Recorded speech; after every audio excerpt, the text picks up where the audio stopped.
Junior Classics. The Prince and the Pauper. In the second quarter of the 16th century, a boy, Edward Tudor, Prince of Wales, was born to the England's royal family. The whole nation celebrated the prince's birth with feasts and festivals for several days. As the boy lay down on the grand bed covered with satins and silks. Around the same time, a boy, Tom Canty, was born to the family of paupers in London. In the poor Canty's home, however, there were no celebrations. No one wanted the baby who was named Tom and dressed in rags. He was just seen as another mouth to feed. London was a great city, but in the area near London Bridge, where Tom was born, the streets were narrow, dirty, and crooked. The houses were 2 or 3 stories high, made of wood and painted in blue, red, or black as the owner faced. They were very picturesque on the outside. The small windows were graced with paints shaped like diamonds, and they opened outwards. Tom's father's house was an awful court, was small, detective, and decayed. That it was packed full.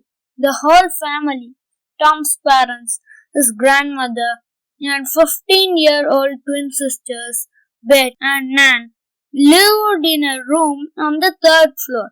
They slept on the floor on a couple of worn-out old blankets and some bundles of old and dirty drawers.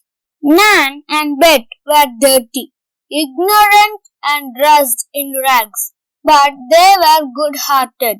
Their mother was just like them, but their father and grandmother were wicked.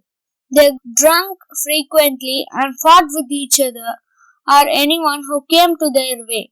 Whether they were sober or drunk, they cursed all the time.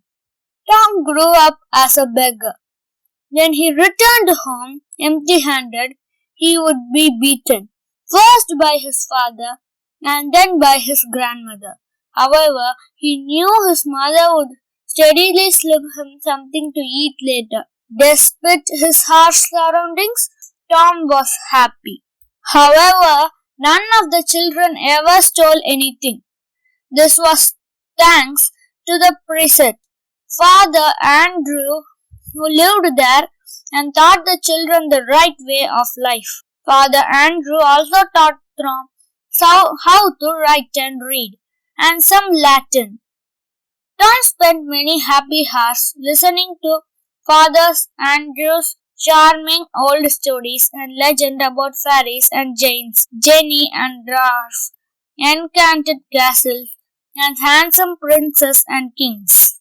His head was full of these splendid things, and he spent many nights dreaming that he was one of those fancy figures. As time passed, Tom's dreams about princes has been an effect on him that he started unconsciously to behave like a prince.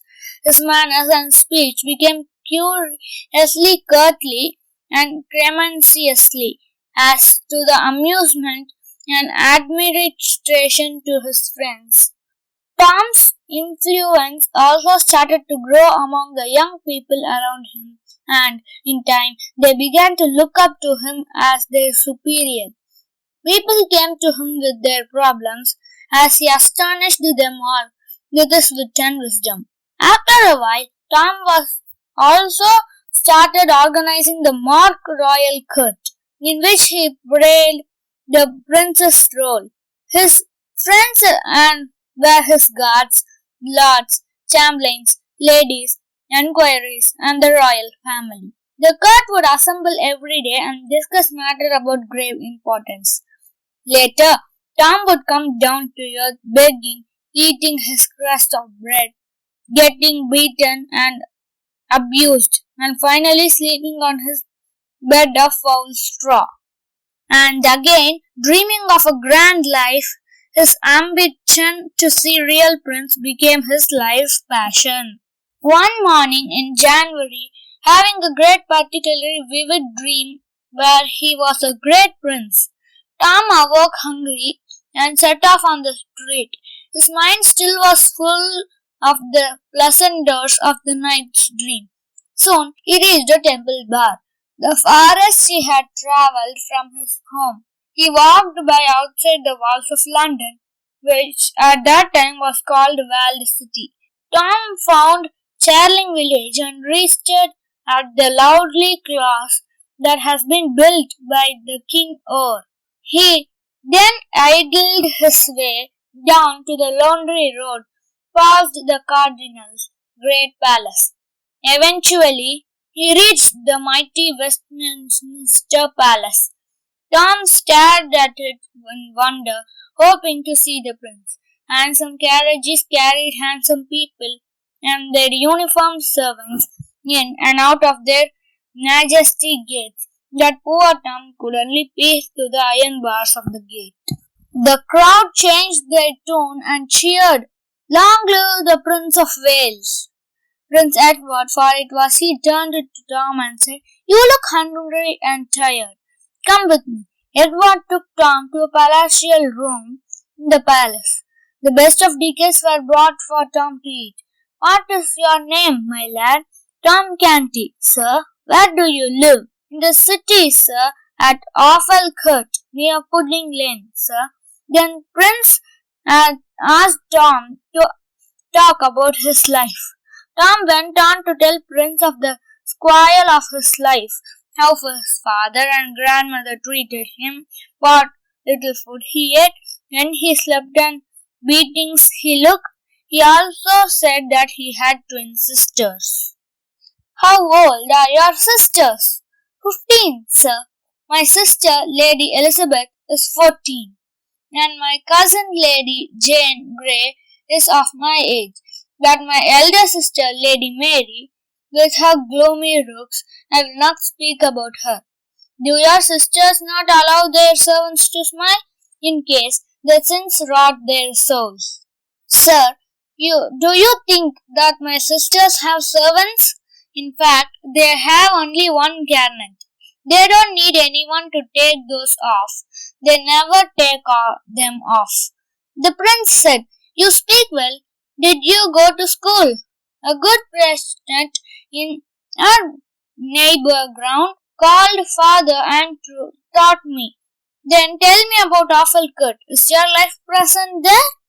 "Well, yes, except when one is hungry. They have all the manner of amusement, like punch and luggy show, races to see who is the fastest, and in summer we swim in the rivers and canals, and dunk one another and tremble and shout. We also sing and dance around the maypole in Cheapside and play in the sand." "It sounds glorious," the prince said. "If I could do all those things, I would forsake my crown. Before I forget, I'll tell you my accountant to send garments for your sisters." The prince added, "Sweet sir, if I could be clad in your clothes one time, you would like that? Then so be it.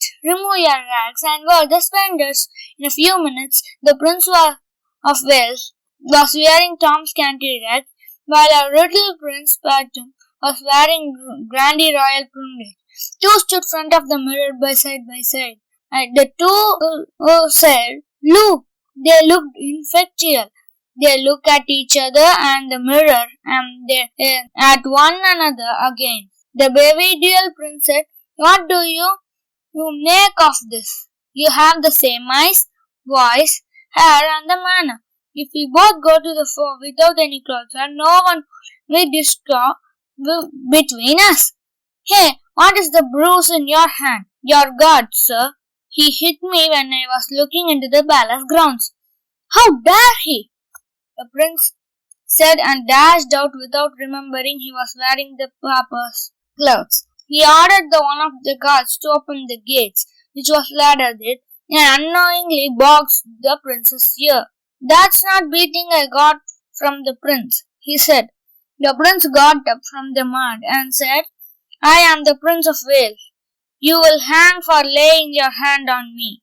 The soldier mockingly said, I salute your highness, and then added, Now be off, you crazy rubbish. The jeer crowd across the poor prince and chased him down the road, booing him and screaming, Make way of your royal highness, make way for the prince, they screamed with delight.